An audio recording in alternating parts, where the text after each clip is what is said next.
Bienvenue dans cette autre capsule, le conseil du coach, là où j'utilise la science cognitive afin de transformer des expressions populaires, des citations ou encore des proverbes, du moins leur donner un sens nouveau ou un sens différent.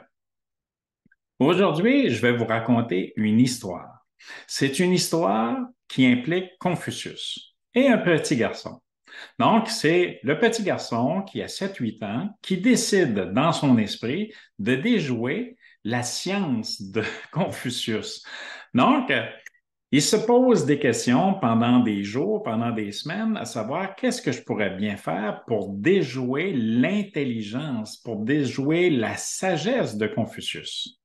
Donc, lui vient l'idée d'attraper un oiseau et de se présenter à Confucius avec un oiseau entre ses mains pour lui demander est-ce que l'oiseau est vivant ou est mort?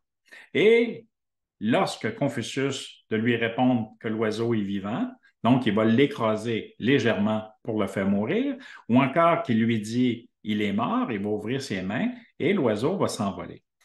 Donc, il se présente à Confucius en lui disant, toi, Confucius, qui est un grand sage, qui était un grand divin, un grand devin, j'ai un oiseau entre les mains. Peux-tu me dire s'il est vivant ou il est mort?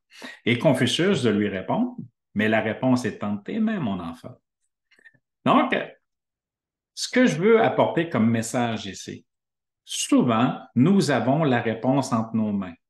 Puis on peut se retrouver dans des situations d'hésitation, de doute par rapport à soi-même, de doute par rapport à l'économie, de doute par rapport au contexte géopolitique.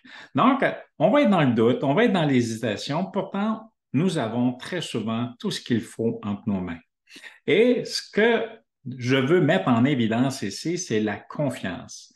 Un élément qui n'est pas enseigné dans toutes nos écoles. Et j'ai beaucoup de respect pour les écoles, c'est la confiance en soi.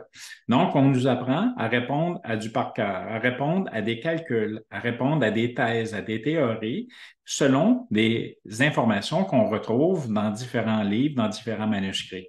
Mais on ne nous apprend pas à développer la confiance en soi, l'estime de soi, et pourtant, c'est un élément qui est indispensable dans le développement de la personne et dans le développement des entrepreneurs et des gestionnaires en affaires.